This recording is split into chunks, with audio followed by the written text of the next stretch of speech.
All right, so I'm going to be reading the Bible. The plan is in its entirety, and I'm going to be reading 4 chapters every day. I want to get to know God better, and I'm trying to do this by getting to know what he talks about in his word. I feel like that's the real way to know God, is listen to what he's talked about and what he wants you to do. I've never read the Bible in its entirety, so I'll be doing 4 chapters every day. And my goal is within a year's time now, read the Bible. The only reason why I'm doing the videos is because I want to make sure that I'm going to hold myself accountable.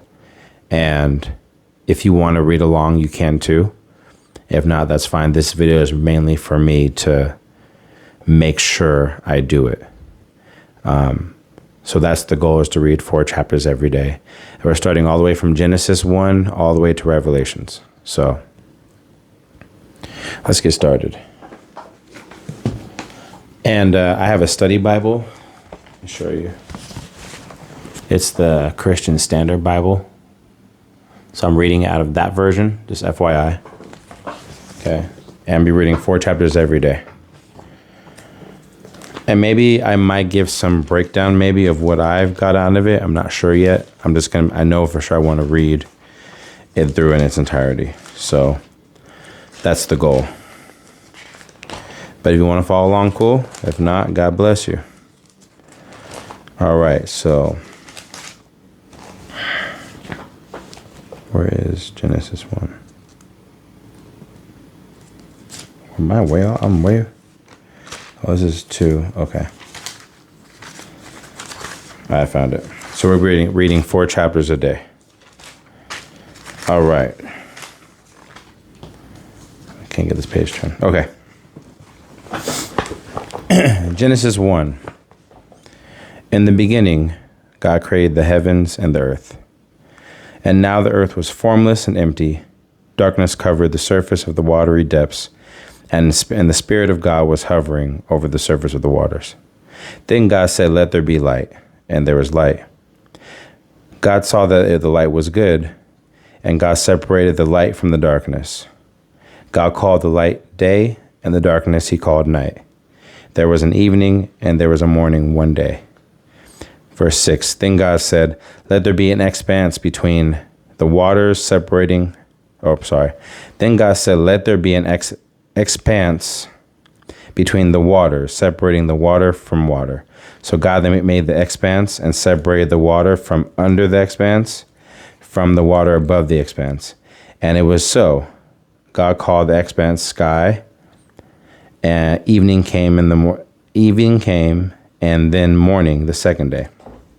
Then God said, "Let water under the sky be gathered into one place, and let the dry land appear." And it was so. Verse 10, God called the dry land earth, and the gathering of the water he called seas. And God saw that it was good. 11. Then God said, "Let the earth produce vegetation, seed-bearing plants and fruit trees on the earth, bearing fruit with seed and according to its kind." And it was so. And the earth produced vegetation, seed-bearing plants according to their kinds, and the trees bearing fruit with seed in it according to its kind. And God saw that it was good. Evening came, and then morning came, the third day. Chapter 4, or verse 14. Then God said, "Let there be lights in the expanse of the sky to separate the day from the night. This will serve as signs for seasons and for days and years. And there will be lights in the expanse."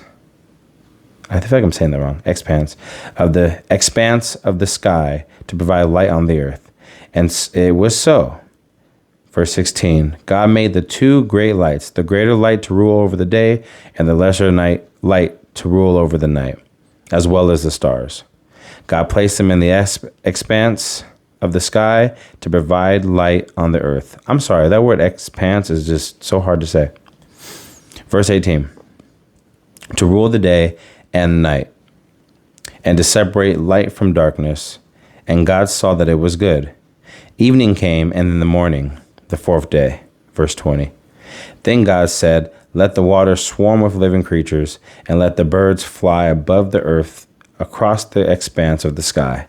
So God created the large sea creatures and every living creature that moves and swarms in the water, according to their kind.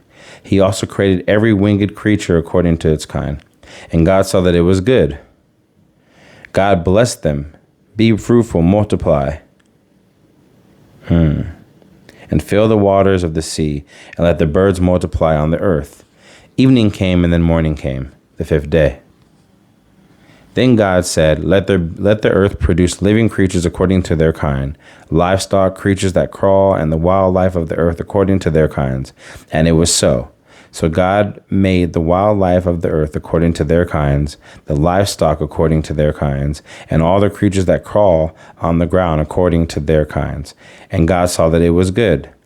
Then God said, let us make man in our image. Key word, he said, let us make man in our image, according to our likeness. They will rule the fish of the sea, the birds of the sky, the livestock, the whole earth, and the creatures that crawl on earth. So God created man in his own image. He created him in the image of God. He created them male and female. God blessed them. And God said to them, be fruitful, multiply, fill the earth and subdue it. Rule the fish of the sea, the birds of the sky, and every creature that crawls on the earth. God also said, look, I have given you every seed-bearing plant on the surface of the entire earth, every tree whose fruit contains seed.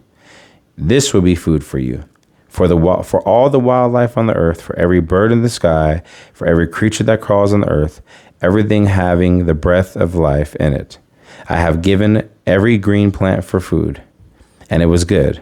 And God saw that all he made, and it was very good indeed.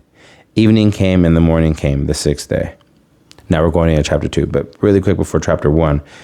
So God made man in his own image, and he used plural, and then he also said he made them both male and female. So in the beginning, he made them both male and female.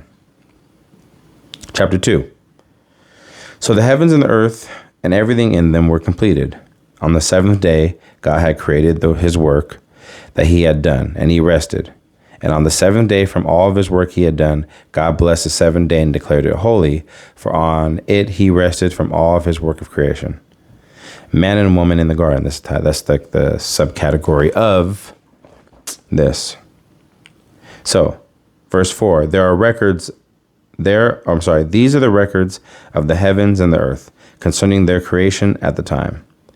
At the time that the Lord God made the earth and the heavens, no shrub of the field had yet grown on the land, and no plant of the field had yet sprouted.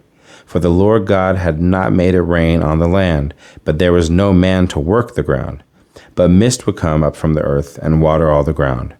Then the Lord God formed the man out of the dust from the ground, and breathed the breath of life into his nostrils, and the man became a living being. Now, really quick though, side note, in the first chapter, God talked about saying, he made man in our image and our likeness, and he made them both male and female. And then chapter 2, he's talking about how he's making the man. So I think that chapter 2 is just a deeper version into what he was doing in chapter 1. That's what I think. Okay. So the Lord God formed man, verse 7, then the Lord God formed man out of the dust from the ground and breathed the breath of life into his nostrils, and the man became a living being. The Lord God planted a garden in Eden in the east, and there he placed the man he had formed. And the Lord God caused to grow out of the ground every tree pleasing in appearance, good for food, including the tree of life in the middle of the garden, as well as a tree of knowledge of good and evil. A river went out from Eden to water the garden. From there it divided and became the source of 4 rivers. The name of the first is Pison, which flows through the entire land of Havilah, and where there is gold. Gold from the land is pure. Bdellium and onyx are also there. Verse 13, the name of the second river is Gihon, which flows through the entire land of Cush. The name of the third river is Tigris, which runs east of Assyria, and the fourth river is Euphrates. The Lord God took the man and placed him in the Garden of Eden to work it and watch over it. Verse 16. Then the Lord God commanded the man, "You are free to eat from any tree of the garden, but you must not eat from the tree of knowledge of good and evil. For on the day you eat from it, you will certainly die." Then the Lord God said, "It is not good for man to be alone. I will make him a helper corresponding to him." So remember, he told Adam, because Eve wasn't made yet, technically, from what it's saying. So he told Adam, don't eat from this tree of the knowledge of good and evil. Okay, and I'm going to make you a helper. Verse 19. Then the Lord God formed out of the ground every wild animal and every bird of the sky and brought each to the man to see what he would call it. And whatever the man called a living creature, that was his name. That was its name. The man gave the names to all livestock, to the birds of the sky, and to every wild animal. But for the man, no helper was found, corresponding to him. So the Lord God caused a deep sleep to come over the man. And he slept. And God took out one of his ribs and closed the flesh at the place. Verse 22. Then the Lord God made the rib he had taken from the man into a woman and brought her to the man. And the man said, "This one at last is bone of my bone, flesh of my flesh. This one will be called woman, for she has taken from man. This is why a man must leave his father and his mother and bonds with his wife, and they become one flesh. Both the man and his wife were naked and yet felt no shame." Chapter 3. And the title of this one is The Temptation of the Fall. Now the serpent was the most cunning of all the wild animals that the Lord had made. He said to the woman, "Did God really say you can't eat from the tree in the garden?" The woman said to the serpent, "We may eat the fruit from the trees in the garden, but about the fruit of the tree in the middle of the garden, God said, you must not eat it or touch it or you will die." The serpent says, No, you will not die. In fact, God knows that when you eat it, your eyes will be opened and you will be like God, knowing good and evil. And the woman saw that the tree was good for food and delightful to look at, and that it was desirable for obtaining wisdom. I never actually read that part. Let me read it again. In fact, God knows that if you eat it, verse 5, in fact, God knows that when you eat it, your eyes will be opened and you will be like God, knowing good and evil. Verse 6, the woman saw that the tree was good for food and delightful to look at, and that it was desirable for obtaining wisdom. So she took some of its fruit and ate it, and she also gave it to her husband, who was with her, and he ate it. Then the eyes of both of them were opened, and they knew they were naked. So they sewed fig trees together and made covering for themselves. I really feel like I should be reading this King James. I don't know why. All right, verse 8. Then the man and his wife heard the sound of the Lord God walking in the garden at the time of the evening breeze, and they hid from the Lord God, among the trees in the garden. The Lord God called out to the man and said, "Where are you?" And he said, "I heard you in the garden, and I was afraid because I was naked, so I hid." Then God said, "Who told you that you were naked? Did you eat from the tree that I command you not to eat of?" Then the man said, The woman you gave to be with me, she gave me some of the fruit from the tree, and I ate it." So the Lord God asked the woman, "What is this you have done?" And the woman said, "The serpent deceived me, and I ate it." So the Lord God said to the serpent, "Because you have done this, you are cursed more than any livestock, and more than any wild animal. You will move on your belly and eat dust all the days of your life. I will put hostility between you and the woman, and between your offspring and her offspring. He will strike your head, and you will strike his heel." He said to the woman, "I will intensify your labor pains, and you will bear children with painful effort. Your desire will be for your husband, Your desire will be for your husband, yet he will rule over you." Verse 17. And he said to the man, "Because you listened to your wife and ate from the tree about which I commanded you, do not eat from it. The ground is cursed because of you. and you will eat from it by the means of painful labor all the days of your life. Jesus, this is harsh. I mean, but I guess they kind of did disobey. I mean, they did they just totally went against God's only command. I mean, he had one rule: don't eat from one tree, and you couldn't do. You know what I mean? What's wrong? Verse 16. It will produce thorns and thistles for you, and you will eat the plants of the field, and you will eat the bread by the sweat of your brow, until you return to the ground, since you were taken from it. For you are dust, and will return to dust. The man named his wife Eve, because she was the mother of all living things. Verse 21. The Lord God made clothing from skins for the man and his wife, and clothed them. The Lord God says, since the man has become like one of us, knowing good and evil, he must not reach out, take from the tree of life, eat, and live forever. So the Lord God sent him away from the garden to do work So the Lord God sent him away from the Garden of Eden to work the ground from which he was taken from. He drove the men out and stationed the cherubim and the flaming whirling sword east of the Garden of Eden to guard the way to the tree of life. So the tree of life that you eat from, they have everlasting life. Interesting. Last chapter 4. This is about Cain and Abel.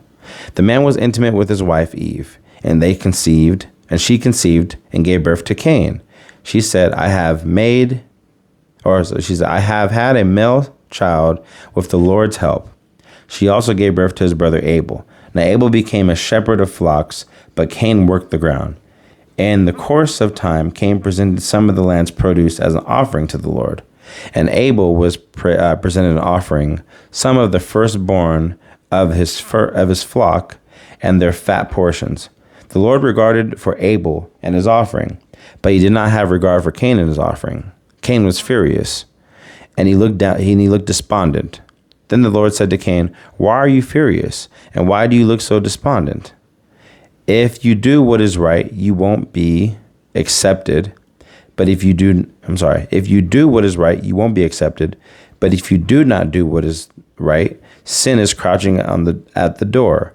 Its desire is for you, but you must rule over it. Cain said to his brother Abel, let's go out to the field. And while they were in the field, Cain attacked his brother Abel and killed him. Then the Lord said to Cain, where is your brother Abel? I don't know, he replied. I am your brother's guardian. Am I my brother's guardian? Then he said, what have you done? Your brother's blood cries out to me from the ground. Now you are cursed, alienated from the ground that opened its mouth to receive your brother's blood that you have shed. If you work the ground, it will never again give you its yield, and you will be a restless wanderer on the earth. But Cain answered the Lord, my punishment is too great to bear. Since you are banishing me today from the face of the earth, I must hide from your presence and become a restless wanderer on the earth. Whoever finds me will kill me.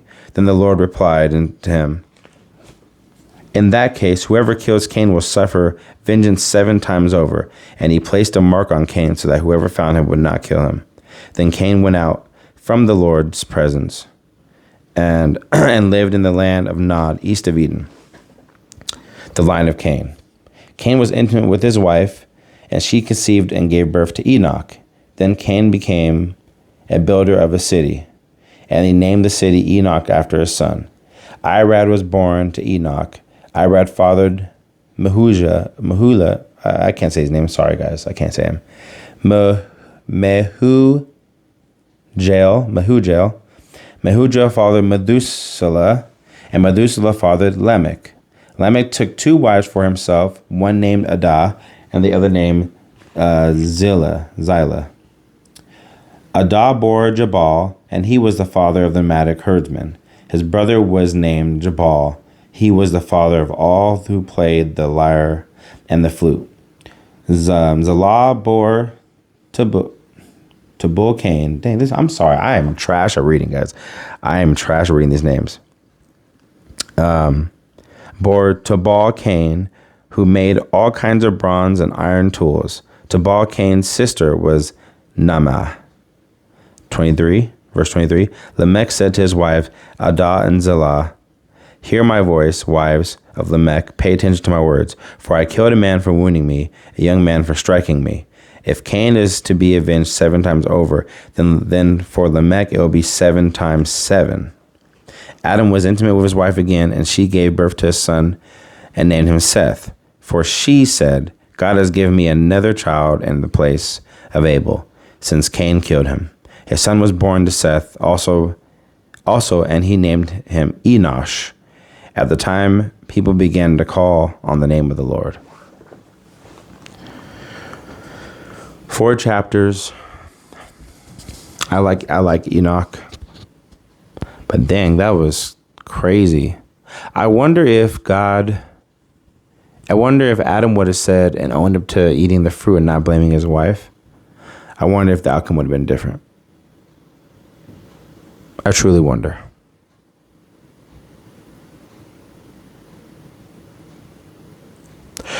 There's a lot of these verses, but I'm going to read them. I'm trying to read them directly and straight. So thanks for listening.